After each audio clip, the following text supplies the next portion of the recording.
Hi viewers, welcome to Tamil Moto Tech. இன்னைக்கு பார்க்க போற டாபிக் என்னன்னா இது வந்து TATA Tiago Petrol. இந்த வண்டி வந்து 1.2 லிட்டர் 3 சிலிண்டர் இன்ஜின். இந்த வண்டியில ப்ராப்ளம் என்னன்னு பாத்தீங்கன்னா வண்டி இப்போ ஓடிட்டு இருக்கு. வண்டி ஸ்டார்ட் ஆகி வண்டி ஓடிட்டு இருக்கு. வண்டியில பாத்தீங்கன்னா இப்போ ஆர்பி மீட்டர் ஒர்க் ஆகல. கஸ்டமர் ப்ராப்ளம் என்னன்னு பாத்தீங்கன்னா வண்டியில வந்து வண்டி வந்து பிக்கப் இல்லை.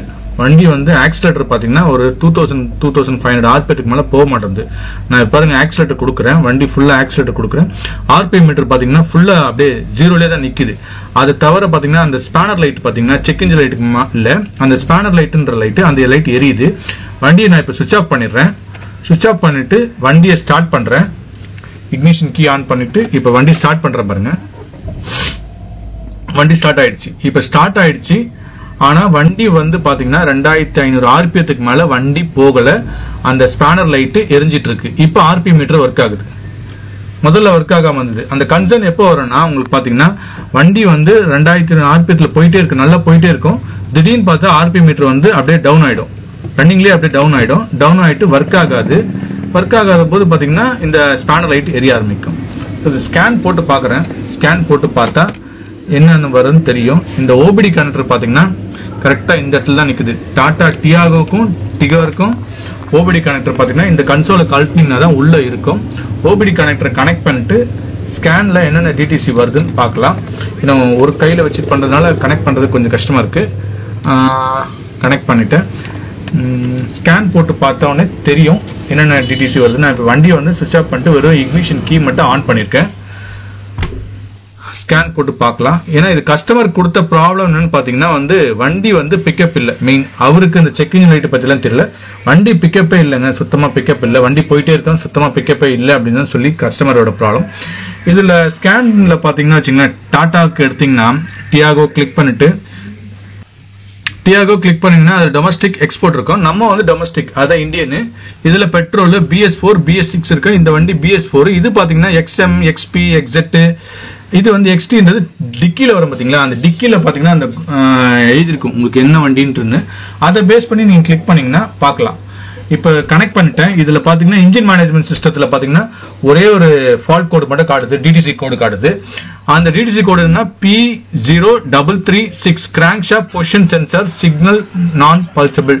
அப்படின்னா வந்து சிக்னல் பாத்தீங்கன்னா fluctuation ஆயிட்டே இருக்கு, சிக்னல் வந்து ப்ராப்பரா வரல அப்படின்ற ஒரு தான் இண்டிகேஷன். CKP சென்சாரோட சிக்னல் வந்து வேரியேஷன் ஆயிட்டு இருக்கு அப்படின்ற இண்டிகேஷன். இதை வந்து ஸ்கேன் போட்டு கிளியர் பண்ணிடுறேன். கிளியர் பண்ணிட்டு திருப்பி ஸ்டார்ட் பண்ணி பார்க்கலாம். இப்ப ஸ்கேன் பண்ண உடனே கிளியர் ஆயிடுச்சு. ஆல்மோஸ்ட் கிளியர் ஆகி நோ ஃபால்ட் கோடு தான் வருது. இப்போ நான் வண்டியை திருப்பி ஸ்டார்ட் பண்றேன் பாருங்க. வண்டி ஸ்டார்ட் பண்ண உடனே ஸ்டார்ட் ஆயிடுச்சு. இதே பாத்தீங்கன்னா பாருங்க ஆர்பிஎம் பாருங்க 4000 2500 ஆர்பிஎத்துக்கு மேல ஷூட் அப் ஆகுது, போயிட்டே இருக்கு. இப்போ கம்ப்ளீட்டா எல்லாமே கியூர் ஆயிடுச்சு. இப்போ டிரைவ் பண்ணனா ஆட்டோமேட்டிக்கா வண்டி நல்லா ஸ்மூத்தா போகும். நார்மல் கண்டிஷன் மாதிரியே வண்டி போகும். திருப்பி ஸ்கேன் போடுறேன். ஸ்கேன் போட்டாலும் அந்த CKP சென்சார்ன்ற ஃபால்ட் கோடு வரல. இப்ப வண்டியை டிரைவ் பண்ணி ஒரு 3 கிலோமீட்டர்ஸ் இல்லைன்னா ஒரு 5 கிலோமீட்டர்ஸ் மேல ஓட்டும் போது ஆட்டோமேட்டிக்கா திடீர்னு பாத்தீங்கன்னா அந்த ஆர்பி மீட்டர் வந்து டவுன் ஆயிடும். டவுன் ஆயிட்டு அப்போ அந்த ஸ்பேனர் லைட் எரிய ஆரம்பிக்கும். இதுதான் வந்து ஜெனரலா வந்துட்டு இருக்கு இந்த வண்டியில. இப்ப ஸ்கேன் கனெக்ட் பண்ணிருக்கேன். இதுக்கு பாத்தீங்கன்னா முக்காவாசி பாத்தீங்கன்னா CKP சென்சார் ப்ராப்ளம் இருந்தாலும், ஏன்னா வயரிங் ப்ராப்ளம்னா கன்சிஸ்டிங்கா வந்துட்டே இருக்கு. நம்ம வந்து டிரைவ் பண்ணும்போது கண்டிப்பா வந்துட்டே இருக்கும். இது பிளக்சுவேஷன் ஆகும்போது அப்போட CKP சென்சாரோட சிக்னல் எங்கேயோ வந்து இது ஆகுது. அது ரேம்ப்ல போட்டு வேணா செக் பண்ணி பார்க்கலாம். சென்சாரை கழட்டி பார்க்கலாம், இல்ல வயரிங் ஏதாவது உள்ள இருக்கான்றது செக் பண்ணலாம். இந்த வண்டிக்கு பெட்ரோல் வண்டிக்கு டிகாருக்கு வந்து CKP சென்சார் வந்து ஆல்டர்னேட்டர் இருக்கு பாத்தீங்களா, அதுக்கு பின்னாடி வருது. இந்த காட்டுற பாருங்க, கரெக்டா உங்களுக்கு தெரியும். இதுதான் ஆல்டர்னேட்டர். ஆல்டர்னேட்டருக்கு பாத்தீங்களா, ஆல்டர்னேட்டருக்கு பின்னாடி அதுதான் பிளாக்ல அந்த அச்சாண்ட வருது. இதுக்கு பாத்தீங்கன்னா இது வந்து ஒரே ஒரு 2 பின் ஒயர் தான், 2 ஒயர் தான், 3 பின் கிடையாது, 2 பின் இந்த வருது பாருங்க. இதுதான் வந்து CKP சென்சார். இதை கழட்டி எடுக்கணும்னா ஒரே ஒரு 10 ஸ்பேனர் 10 mm ஸ்பேனர் இருக்கு பாத்தீங்களா, அதை மட்டும் லூஸ் பண்ணி கழட்டினீங்கன்னா அந்த Crankshaft Position Sensor வந்துடும். பட் ஆனா இது கழட்டுறதுக்கு ஆல்டர்னேட்டிவ் கழட்டினீங்கன்னா ஈஸியா கழட்டலாம்.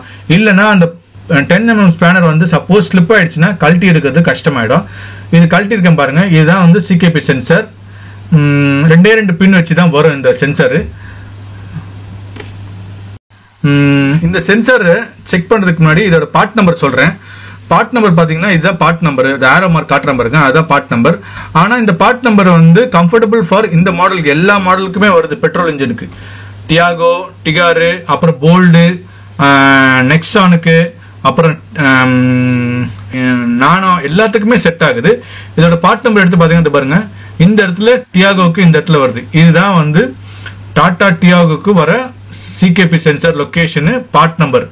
இந்த பார்ட் நம்பர் ஆர்டர் பண்ணிருக்கேன், வந்துருச்சு. இதுதான் வந்து புது சென்சார், பழைய சென்சார்.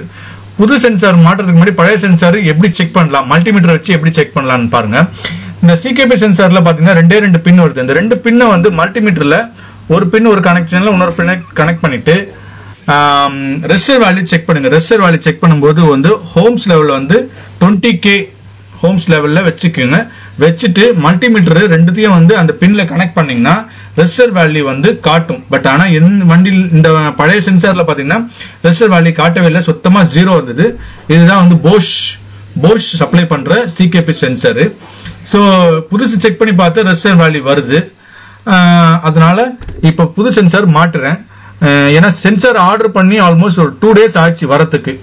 அந்த இதுல வந்து ஏன்னா ரேம்ப்ல போட்டு இந்த வண்டியை நான் திருப்பி இறக்கிட்டு இப்ப ஸ்டாண்டு கட்டிட்டு ஏன்னா பண்ணிட்டு இருக்கேன். ஒரே ஒரு போல்டு தான், 10 சைஸ் போல்டு, ஜஸ்ட் அப்படியே லாக் பண்ணி மாட்டுறது தான். வந்து அதை சென்சார் மாட்டிங்கன்னா ஆட்டோமேட்டிக்கா ஃபுல்லா லாக் ஆயிடும் உங்களுக்கு. அதை மாட்டிட்டு ஜஸ்ட் அதுக்கப்புறம் வந்து ஆல்டர்னேட்டர் இதெல்லாம் மாட்டிட்டீங்கன்னா போதும் உங்களுக்கு. இதை வருது பாருங்க, இந்த இடத்துல மாட்டிருக்கேன் பாருங்க. ஒரே ஒரு 10 சைஸ் போல்டு போட்டு கனெக்ட் பண்ணி லாக் பண்ண வேண்டியதான், அவ்வளவுதான். அந்த கப்ளர் ஆல்டர்னேட்டர் மாட்டுறதுக்கு முன்னாடி மேக்ஸிமம் எல்லாத்தையும் செக் பண்ணிக்கோங்க. ஃபுல்லா வந்து ஆல்டர்னேட்டர்லாம் மாட்டிடலாம். ஏன்னா வந்து மல்டிமீட்டர் வச்சு செக் பண்ணும்போது பாத்தீங்கன்னா பழைய சென்சார்ல ரெசிஸ்டர் வேல்யூ சுத்தமா காட்டவே இல்லை, 0 தான் இருந்துச்சு.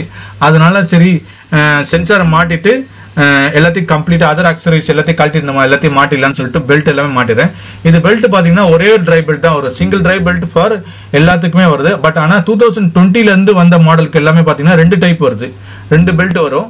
இது ஆல்மோஸ்ட் வந்து சிங்கிள் பெல்ட் தான் இந்த டைப்புக்கு.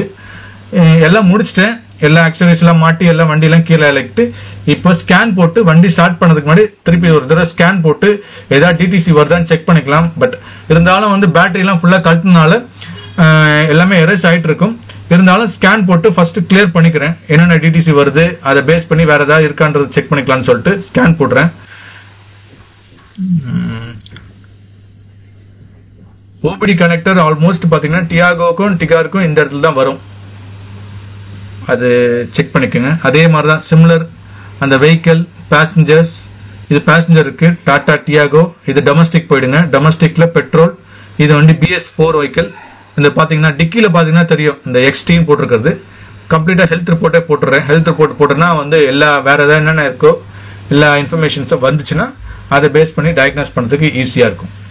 எந்த ரிப்போர்ட்டும் வரல, ஸ்கேன் எடுத்து பார்த்ததுல பாத்தீங்கன்னா அந்த செக்கிங் லைட் வரல. பட் வண்டியை ஸ்டார்ட் பண்ணி இருக்கிற டிடிசி ஏதாவது டிடிசி எல்லாம் கிளியர் பண்ணிக்கலாம். ஏன்னா அதை தவிர வந்து எலக்ட்ரிக்கல் ப்ராப்ளம்லாம் இருக்கு இந்த வண்டியில, கொஞ்சம் ரேட் பட்டன்லாம் இருக்கு. இப்போ வண்டியை ஸ்டார்ட் பண்ணி ஆல்மோஸ்ட் செக் பண்ணி பார்க்கலாம். வண்டி ஸ்டார்ட் பண்ணிட்டேன், வண்டி ஸ்டார்ட் ஆயிடுச்சு. வண்டியில வந்து பாத்தீங்கன்னா வார்னிங் சிம்பிள்னு பாத்தீங்கன்னா அந்த ப்ளூ கலர் வந்து டெம்பரேச்சர் கேஜ் பாத்தீங்கன்னா யூஸ்வலா டாட்டால வந்து இந்த வண்டியில வந்து ஸ்டார்ட் பண்ண உடனே கோல்டு கண்டிஷன்ல வரும். வண்டி வந்து ஹீட் ஆயிடுச்சுன்னா ஆட்டோமேட்டிக்கா அந்த ப்ளூ சிம்பிள் வந்து ஆஃப் ஆயிடும். வண்டி ஓவர் ஹீட் ஆச்சுன்னா அந்த ரெட் கலர் சிம்பிள் வரும். இப்ப வார்னிங் எதுவும் வரல, இருந்தாலும் வந்து வண்டி ஒரு தடவை டெஸ்ட் ட்ரைவ் பண்ணி பார்த்தா தான் தெரியும். ஏன்னா இதே சிம்டம்ஸ் தான் வந்து அப்ப கிளியர் பண்ண உடனே கிளியர் ஆயிடும், நார்மலா இருக்கும், ஓடும், எந்த இன்ஃபர்மேஷனும் வராது. வண்டி வந்து ஒரு 3 கிலோமீட்டர் போனதுக்கு அப்புறம் ஆல்மோஸ்ட் பாத்தீங்கன்னா திருப்பி வந்து அந்த மாதிரி லைட் எரிய ஆரம்பிக்கும். வண்டி சும்மா ஒரு டெஸ்ட் ட்ரைவ் எடுத்திருக்கேன். ஆல்மோஸ்ட் பாத்தீங்கன்னா ஒரு 8.2 கிலோமீட்டர்ஸ் ட்ரிப் மீட்டர்ல பாருங்க, ஆல்மோஸ்ட் ஒரு 8.2 கிலோமீட்டர்ஸ் ஓட்டிட்டேன். ஏசி போட்டு தான் ஓட்டிருக்கேன். வண்டியில எந்த மால் ஃபங்க்ஷனிங்கும் வரல, அதாவது மிஸ்ஃபயரிங்கும் இல்ல. ஆர்பிஎம்மும் வந்து பாத்தீங்கன்னா ஆல்மோஸ்ட் வந்து 2500 ஆர்பிஎத்துக்கு மேல போகுது. இப்ப திருப்பி இருந்தாலும் ஒரு தடவை ஸ்கேன் போட்டு பார்த்து வேற ஏதாவது டிடிசி வருதா, என்னென்ன இன்ஃபர்மேஷன்ஸ் வருதுன்றது செக் பண்ணிக்கலாம். ஸ்கேன் போட்டு பார்த்ததுல இந்த இது மட்டும் தான் வருது. இது வந்து லாஸ் ஆஃப் கம்யூனிகேஷன் வந்து வேற ஒரு இஷ்யூ இருக்கு இதுல பாடி கண்ட்ரோல் மாடல்ல. மற்றபடி வண்டி பிக்கப் எல்லாமே நல்லா தான் இருக்கு. உங்களுக்கு வந்து அந்த ஜர்க் ஆகுறது இல்ல ஆர்பிஎம் வந்து டவுன் ஆகுறது அந்த மாதிரி எதுவுமே கிடையாது. வண்டி ஸ்மூத்தா இருக்கு, சரிங்களா. மேக்ஸிமம் இந்த மாதிரி P0336 க்கு வந்துச்சுன்னா CKP சென்சார் செக் பண்ணுங்க, வயரிங் செக் பண்ணி பாருங்க. டாடா டியாகோக்கு இந்த மாதிரி இஷ்யூஸ் வந்ததுன்னா இந்த CKP சென்சாரை மாத்தி பாருங்க. தேங்க்ஸ் ஃபார் வாட்சிங். இந்த வீடியோ பிடிச்சிருந்தா லைக் பண்ணுங்க, ஷேர் பண்ணுங்க, சப்ஸ்கிரைப் பண்ணுங்க. தேங்க்ஸ் ஃபார் வாட்சிங் தமிழ் மோட்டோ டெக்.